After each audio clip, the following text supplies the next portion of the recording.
రాష్ట్ర ప్రభుత్వం ఆదేశాల మేరకు, ముఖ్యమంత్రి చంద్రబాబు నాయుడు గారి ఆదేశాల మేరకు ప్రతి వారం కూడా ప్రజా సమస్యల్ని విని వాటి పరిష్కారానికి పనిచేయాల్సినటువంటి ఆదేశాలు ప్రజాప్రతినిధులకు ఉన్నటువంటి నేపథ్యంలో ఏర్పాటు చేసినటువంటి ఈతోడు గ్రామంలో ప్రజా దర్బార్ కార్యక్రమానికి అధ్యక్షత వహించినటువంటి స్థానిక ఎంపీడీఓ గారికి, అదేవిధంగా వేదిక మీద ఉన్నటువంటి అధికారులకు, నాతో పాటు వేదిక మీద ఆసీనులైనటువంటి కూటమి పార్టీ నాయకులకు, నాయకురాళ్లకు, వేదిక ముందున్నటువంటి కూటమి పార్టీ నాయకులకు, అంత్యస్థాయిలో ఈతోడు గ్రామ సోదరి సోదరులకు, మిగతా మండల స్థాయి అధికారులకు, పాత్రికేయ మిత్రులకు అందరికీ కూడా పేరు పేరు నమస్కారాలు. ఈతోడు గ్రామం ఎప్పుడు కూడా మా పార్టీని చిన్న చూపు చూస్తూనే వస్తున్నారు మీరు. అయినా మాకు పెద్ద మనసు ఉంది. మొన్న కూడా వచ్చిన ఈసారి ప్రజా దర్బార్ మీ దగ్గరే పెడతామని. పేదరికం ఎక్కువ ఉండేది, ఎస్సీ కాలనీ పెద్దగా ఉండేటువంటి గ్రామం ఇది. సమస్యలు అనేకం. మేము కూడా అధికారం వచ్చిన 2 సంవత్సరాల్లో మొదటిసారిగా మన ఈతోడు గ్రామానికి రావడం జరిగింది. దాని తదుపరి ప్రజా దర్బార్ కార్యక్రమం నిర్వహిస్తూ ఉన్నాం. ఈరోజు మనసిప్పి చెప్తా ఉన్నాను, ముఖ్యమంత్రి గారికి కానీ ఈ కూటమి ప్రభుత్వానికి కానీ ప్రజా సమస్యల పట్ల మాకు చిత్తశుద్ధి ఉంది. పార్టీలు చూడల్లా మాకు ఓట్లు వేసినారా లేదా అనే ఆలోచన మాకు లేదు. కానీ మేము పనిచేసే తీరే మీలో పరివర్తన తెస్తుంది, మా పట్ల మంచి అభిప్రాయము ఏర్పడుతుందని నమ్మకంతోనే పనిచేస్తున్నాం. అందులో భాగంగా ఈ రోజున మీ ప్రజా సమస్యలని అర్జీలు స్వీకరించినప్పుడు పెద్ద ఎత్తున డప్పు కళాకారులకి పెన్షన్స్ అప్పీల్ చేస్తున్నారు. ఖచ్చితంగా 100కు 100% పరిగణలోకి తీసుకుంటాం. కొత్త పెన్షన్లు జూన్ నెలలోనూ జూలై నెలలోనూ మొదలైతే అప్పుడు అందరికీ కూడా పెన్షన్లు ఇస్తాం, అర్హులైనటువంటి వారందరికీ కూడా.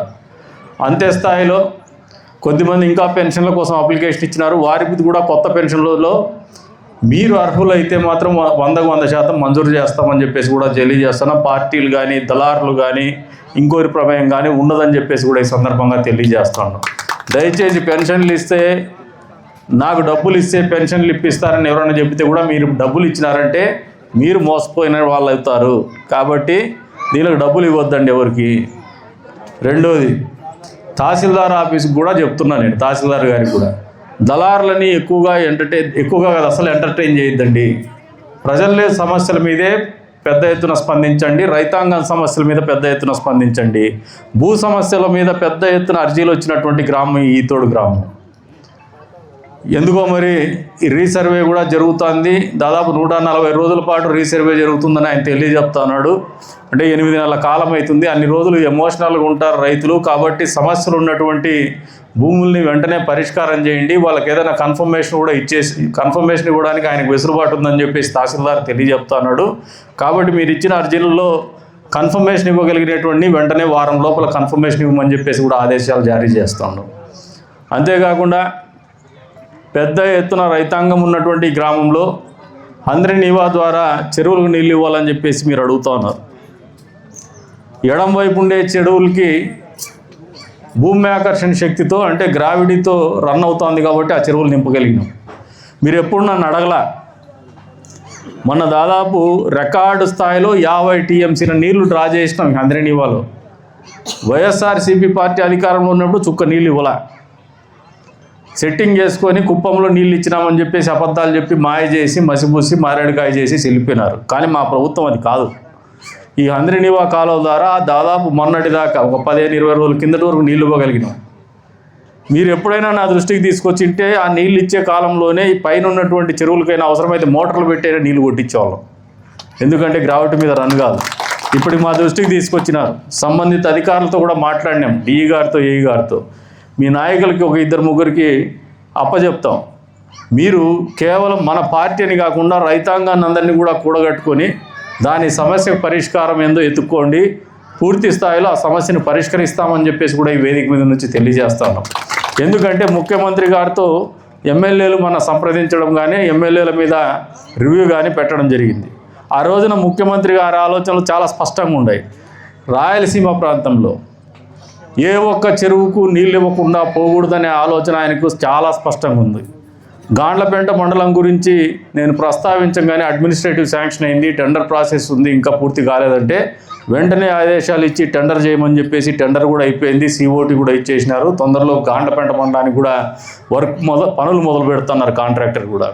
అంటే ఆయన ఎంత చిత్తశుద్ధితో ఉన్నాడో ఈ రాయలసీమ ప్రాంతానికి నీళ్ళు ఇవ్వాలనే ఆలోచన కానీ, రైతాంగాన్ని ఆదుకోవాలనే ఆలోచన కానీ మీరందరూ రైతాంగం అర్థం చేసుకోమని చెప్పేసి కోరుతున్నాను. పార్టీలకు అతీతంగా ఆలోచన చేయమని కూడా చెప్తున్నాను రైతాంగానికి. ఈ రకంగా మీ మంచి కోరేటువంటి ఆలోచన విధానం ఉన్నటువంటి పార్టీని కానీ అధినేతను కానీ మీరు మనస్ఫూర్తిగా ఆశీర్వదించమని చెప్పేసి కూడా కోరుతూ ఉన్నాను. ఇక ఎస్సీ కాలనీలో డ్రైన్స్ గురించి అడిగినారు, అవి వెంటనే మంజూరు చేస్తామని చెప్పేసి కూడా ఈ సందర్భంగా తెలియజేస్తూ ఉన్నాం. అంతేకాకుండా డ్రింకింగ్ వాటర్ ఇష్యూస్ కొన్ని వచ్చినాయి. ఇప్పుడు ఈరోజే సిఆర్పల్లిలో ఒక బోర్ వేస్తున్నాం, మొదలు పెడుతున్నాం. ఇప్పుడు బోర్ వేసి అవసరమైతే పైప్ లైన్ కూడా ఇస్తాం. ఇక సీసీ రోడ్ ప్రపోజల్ ఆల్రెడీ మీ గ్రామానికి 46 లక్షల రూపాయల ప్రపోజల్స్ మేము సబ్మిట్ చేయడం జరిగింది. మొదటి విడతగా 46 లక్షల రూపాయల పనులు వెంటనే ప్రారంభిస్తామని చెప్పేసి కూడా ఈ సందర్భంగా తెలియజేస్తున్నాం. అంతేకాకుండా ఇంకా ఎస్టిమేషన్స్ రెడీ చేసి ఇచ్చినారు. దాదాపు 1,25 లక్షల రూపాయలకి సీసీ రోడ్ల గురించి మీరు ఎస్టిమేషన్స్ రెడీ చేసినారు. వచ్చే 6 నెలల కాలంలో విడతల వారీగా 1,25 లక్షల రూపాయలు కూడా మంజూరు చేస్తాము. పూర్తిగా ఈతోడు గ్రామంలో ఉన్నటువంటి మీరు ఏదైతే ఈ రోజున అర్జీలు ఇచ్చినారో 100% 6 నెలల లోపు అన్ని రోడ్లు కూడా పూర్తి చేస్తామని చెప్పేసి కూడా ఈ సందర్భంగా తెలియజేస్తూ ఉన్నాం. అంతేకాకుండా ఎస్సీ కాలనీలో రామాలయం గురించి చెప్పినారు. టీటీడీ వాళ్ళతో మేము ఇనిషియేట్ చేసి దానికి ఖచ్చితంగా మీకు డబ్బులు వస్తాయి. మేము ఇనిషియేట్ చేయకపోయినా బడ్జెట్లో పెట్టేసి రిలీజ్ చేస్తారు, దానికి మీరు కన్ఫ్యూజ్ చేసుకునే అవసరం లేదని చెప్పేసి కూడా ఈ సందర్భంగా తెలియజేస్తూ ఉన్నాను.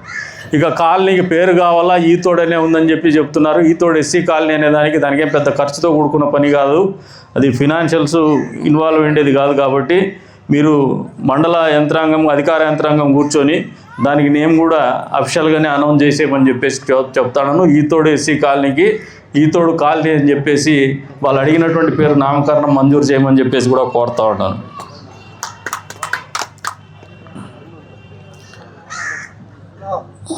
మెయింటెనెన్స్లో తనకల్లు నుంచి సిఆర్పల్లికి ఆర్ఎన్బి రోడ్డు ఉంది, దీని మెయింటెనెన్స్ అడుగుతున్నారు.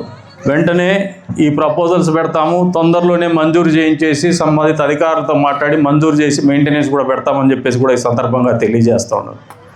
మా వరకు మేము మీ దగ్గరికి వచ్చి సమస్యలు అడిగి పరిష్కారం చేయాలనే ఆలోచన మీరు గతంలో ఎప్పుడైనా వైఎస్ఆర్సీపీ పార్టీ అధికారంలో ఉన్నప్పుడు ఎప్పుడైనా మీరు అనుభవం లేక వచ్చిందా? మీకు ఎప్పుడైనా వచ్చిందా? ఈ రోజున మీరు మాకు తక్కువ ఓట్లు వేసినారు, మాకు మెజారిటీ కూడా ఇవ్వలా. అనుభవం లేక వచ్చిందా? మీకు ఎప్పుడైనా వచ్చిందా? ఈ రోజున మీరు మాకు తక్కువ ఓట్లు వేసినారు, మాకు మెజారిటీ కూడా ఇవ్వలా. అయినా కూడా మాకు బాధ్యత. అధికారం లేక వచ్చిన తర్వాత ప్రజలందరూ సమానం, ప్రాంతాలన్నీ సమానం. మాకు ఓట్లు వేసినారా లేదా అని కాదు, సమస్యలు అనేది పరిష్కారం చేయాల్సినటువంటి బాధ్యత అధికారం లేక వచ్చినటువంటి పార్టీల మీద, నాయకుల మీద ఖచ్చితంగా ఉండి తీరుతుంది. దానికి అనుగుణంగానే మా ఆలోచనలు ఉన్నాయి, కానీ మాకు కక్ష సాధింపు ఎక్కడా లేదనేది వాస్తవం అని చెప్పేసి కూడా ఈ సందర్భంగా తెలియజేస్తున్నాను. అంతేకాకుండా మా చేతనైనంత వరకు కూడా అవినీతి నిర్మూలనకి పాటుపడతాను. మండల ఆఫీసుల్లో గతంలో మాదిరిగా ఎక్కడ దళారీ వ్యవస్థని పెంచకుండా చూసుకుంటున్నాం, అరికడుతున్నాం. అధికారులతో కూడా సంప్రదింపులు జరుగుతున్నాము, ఎప్పటికప్పుడు రివ్యూలు పెట్టుకుంటున్నాం. వాళ్ళు తప్పిదాలు చేసి కూడా దండిస్తున్నాం, సరైన దిశలో పోయే రకంగానే డైరెక్షన్ ఇస్తున్నాం. అయినప్పటికీ కూడా ఈ అవినీతి అనేది భారతదేశ సమాజంలో ఒక ఎయిడ్స్ మాదిరిగా అయింది. దీనికి మందు లేదు, కంట్రోల్ చేసుకుంటూ పోవడమే. ఎప్పటికప్పుడు వాళ్ళ ఆరోగ్యాన్ని మెరుగుపరచడానికి వైటమిన్స్ ఇచ్చో, సప్లిమెంట్స్ ఇచ్చో, ప్రోటీన్ ఇచ్చో, ఇంకో దాన్ని ఆ పేషెంట్ని సర్వైవ్ చేసేటువంటి కార్యక్రమం. అందుకనే అవినీతి నిర్మూలనకు తక్కువ స్థాయిలో మీకు ఇబ్బందులు లేకుండా అసలు అవినీతే ఉండకూడదనే ఆలోచనతో పోతున్నా అక్కడక్కడ ఉంటుంది. ఇంక దీన్ని తప్పించలేం మనం. కానీ మా వంతుగా మేము చిత్తశుద్ధితో పనిచేస్తున్నాము. పేద ప్రజలు ఇబ్బంది పడకూడదు అధికారుల అవినీతితో అని చెప్పేసి కూడా ప్రభుత్వమే కాదు, ఈ స్థానిక ఎమ్మెల్యేగా నా వంతుగా మనస్ఫూర్తిగా పనిచేస్తానని చెప్పేసి కూడా మీకు ఈ సందర్భంగా తెలియజేస్తున్నాను. గతంలో పాలకులకి ఈ ఆలోచన లేదు. మీ మండలంలో ఒకసారి గమనిస్తే ఎవరి భూమిలో ఎవడో చేసి నాయకులు అమ్మేసినారు. వాస్తవమా కాదా? మీరు నాయకులు మాట్లాడేది కాదు, ప్రజలు చెప్పాలా, ప్రజలు చెప్పాలా, మీరు రైతులు చెప్పాలా. కొక్కంటిలో కానీ కొర్తికోటలో కానీ ఇంకో చోట కానీ నాయకులు వైఎస్ఆర్సీపీ పార్టీకి చెందినటువంటి కన్వీనర్లు పెద్ద నాయకులు అని చెప్పేవాళ్ళు వీళ్ళందరూ దొంగ భూములు అమ్మితే జైలుకి పోయిండేది వాస్తవం కాదు. మీరు ఆలోచన చేసుకోండి. దాంట్లో కక్ష సాధింపు ఏం లేదు మాకు. దొంగ పని చేసినోడు జైల్లో ఉండల్లా, ఊరు బయట ఉండల్లా, కదిర్లో మాత్రం ఉండకూడదు. ఇదే మా ఆలోచన విధానం. దానికి కానీ మా మీద దుమ్మెత్తిపోసేటువంటి పరిస్థితులు ఎప్పుడు కూడా ఉంటాయి, కానీ దానికి సమాధానం చెప్పగలం. ప్రజలే న్యాయ నిర్ణేతలు, ప్రజలకు అన్నీ తెలుసు. ఎవడన్నా తప్పు చేసి చలామణి కావాలనుకుంటే వారు టెంపరీగా ఉంటారేమో, కానీ ప్రజాస్వామ్యంలో ప్రజలు అన్నీ గమనిస్తూ ఉంటారు. ఆ టైం వచ్చినప్పుడు తొక్కేస్తారు. అందుకే 11 సీట్లకు పరిమితం చేసినారు. కాబట్టి దాని నుంచి గుణపాఠాలు నేర్చుకోవాలి అధికార పార్టీలో ఉన్నటువంటి మనం కూడా.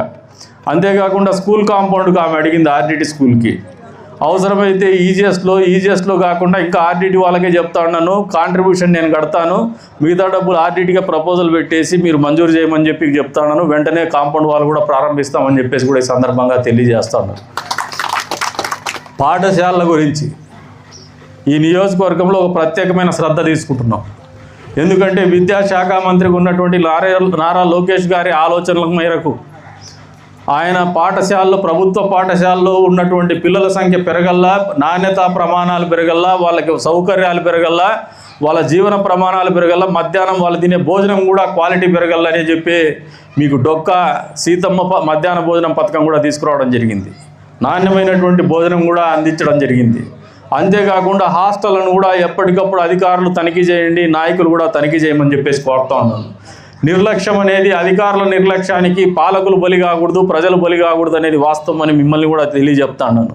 ఎంతసేపు మన నాయకులు సీసీ రోడ్లు అడుగుతారు, నీళ్ళు అడుగుతారు, అంతకుమించి వేరేది ఏంది అడగరు. మీరు అడగాల్సిండేది రైతాంగం గురించి ఆలోచన చెప్పండి. భూ సమస్యల పరిష్కారం కోసం మీరు కూడా నడుం బిగించండి. మీ గ్రామంలో ఉన్నటువంటి రైతాంగంతో కూర్చొని సంబంధిత అధికారులతో సంప్రదింపులు జరిగి వాళ్ళకు మంచి చేసేటువంటి కార్యక్రమానికి తహసీల్దార్ గారికి కూడా చెప్తున్నా, విలేజ్ రెవెన్యూ క్లినిక్ అనేది కేవలం కలెక్టరేట్లోనే జరగడం కాదు, మండల స్థాయిలో కూడా తహసీల్దార్ ఆఫీస్లో రెవెన్యూ క్లినిక్లు ప్రారంభించమని చెప్పేసి కూడా వారికి ఆదేశాలు ఇస్తున్నాం. తద్వారా భూ సమస్యల పరిష్కారం వెంటనే జరగల. రైతన్న అనేవాడు పంటలు పండగనో, వర్షాలు లేకనో, నీళ్లు లేకనో, కరెంటు లేకనో ఇబ్బంది పడుతూనే ఉన్నాడు. దాంతోపాటు మూలిగా నక్క మీద తాటిపండు పడినట్టు భూ సమస్యలు ఉంటే మరింత కుంగిపోతాడు, ఆ కుటుంబాలు చితిలమైపోతాయి. కాబట్టి వెంటనే మనసు పెట్టి మరి వారి సమస్యలను పరిష్కారం చేయమని చెప్పేసి కూడా ఆదేశాలు ఇస్తున్నాం. మరి ఇన్ని రకాలుగా మీ గురించి మంచి ఆలోచన చేసేటువంటి ఈ ప్రభుత్వాన్ని మీరు కూడా మనసారా మీలో పరివర్తన తెచ్చుకొని భవిష్యత్తులో అయినా ఆశీర్వదించమని చెప్పేసి కోరుతా ఉన్నాను. దానికి అనుగుణంగానే మా కార్యక్రమాలు కూడా ఉంటాయని చెప్పేసి కూడా ఈ సందర్భంగా తెలియజేస్తాను. ఎన్నికలను దృష్టిలో పెట్టుకొని మాట్లాడటం లేదు. ఎక్కడైనా అభివృద్ధి జరగాలంటే, ఎక్కడైనా అభివృద్ధి ఫలాలు ప్రజలకు అందాలంటే సమర్థవంతమైనటువంటి నాయకత్వం, సమర్థతతో పాటు ఆలోచన ఉన్నటువంటి నాయకత్వం, ఆలోచనతో పాటు మంచి బుద్ధి, మంచి చిత్తశుద్ధి ఉండేటువంటి నాయకత్వం, అవినీతికి దూరంగా ఉండేటువంటి నాయకత్వం ఎంతైనా అవసరం అనేది మీరు గ్రహించుకోమని చెప్పేసి కోరుతా ఉన్నాను. మంచి నాయకుడిని కోల్పోతే ఈ ప్రాంతం యొక్క లక్ష్యాలను ఛేదించడంలో విఫలమవుతాము, దాంట్లో మీరు కూడా బాధ్యులు అవుతారని ప్రజలకు కూడా తెలియజెప్తాను. అందుకే ఆలోచన చేసుకోమని చెప్పేసి తెలియజెప్తాను. అధికారులు కూడా మేమేదో మాట్లాడేసి స్పీచ్ ఇచ్చేసి ఏదో అభ్యుదయ భావాలతో మాట్లాడుతున్నామనే ఆలోచనలకు పోవద్దండి. 20 నెలలుగా మమ్మల్ని గమనిస్తున్నారు, మా ఆలోచన విధానాన్ని గమనిస్తున్నారు. మాకు పీపుల్ ఫస్ట్, ప్రజలే ప్రాధాన్యత. మా నాయకుల్ని కూడా దండించుకుంటున్నాం, మా నాయకుల్ని కూడా అదుపులో పెట్టుకుంటున్నాం. గట్టిగానే దండిస్తాను, నా మీద ఇటు వరకున్నారు మా నాయకులు. అయినా కానీ మా వాళ్ళని సర్దుకుంటాను, చెప్తాండా మీరు ప్రజల్లో మన్ననలు పొందితే రాజకీయాలు చేయడం మీకు సులువుగా ఉంటుంది. అంతేగాని వ్యక్తిగత లాభాపేక్ష పెట్టుకోను, మనం ఎవరి మీద కక్ష పెట్టుకుంటేనో నష్టపోయేది మన పార్టీ, మన ప్రభుత్వమే. ఇది వాస్తవం అని చెప్పేసి కూడా ఈ సందర్భంగా మీకు అందరికీ కూడా తెలియజెప్తున్నాను. దానికి అనుగుణంగానే పరిపాలన మీరు కొనసాగించమని చెప్పేసి కూడా తెలియజెప్తున్నాను. పరిపాలనలో మీరు భాగస్వాములు. అధికారం ఉన్నప్పుడు మరింత ఒళ్ళు దగ్గర పెట్టుకొని మనం పనిచేయాలా, తగ్గి మరీ పనిచేయాలా, ప్రజల కోసం పనిచేయాలా. అంతేగాని మనం పెత్తనం చేయాలా, అధికారుల మీద ప్రజల మీద పెత్తనం చేయాలంటే జగన్మోహన్ రెడ్డికి ఇచ్చేసినారు 151 నుంచి 5 వీకేసి మధ్యలో 11కు ఇచ్చినారు. దానికి అతీతులు ఎవరు కాదు. ప్రజాస్వామ్యంలో ప్రజలే అంతిమ నిర్ణేతలు, ప్రజాస్వామ్యంలో ప్రజలే న్యాయ నిర్ణేతలు. వాళ్ళన్నీ గమనిస్తూ ఉంటారు. కాబట్టి ప్రజల కోసం పనిచేయాలని చెప్పేసి దానికి పునరంకితం కావాలని మా నాయకులు కూడా తెలియజెప్పుకుంటూ ఈరోజున అవకాశం కల్పించిన మీ అందరికీ పేరు పేరున ధన్యవాదాలు తెలుపుకుంటూ సెలవు తీసుకుంటున్నాను. జై హింద్.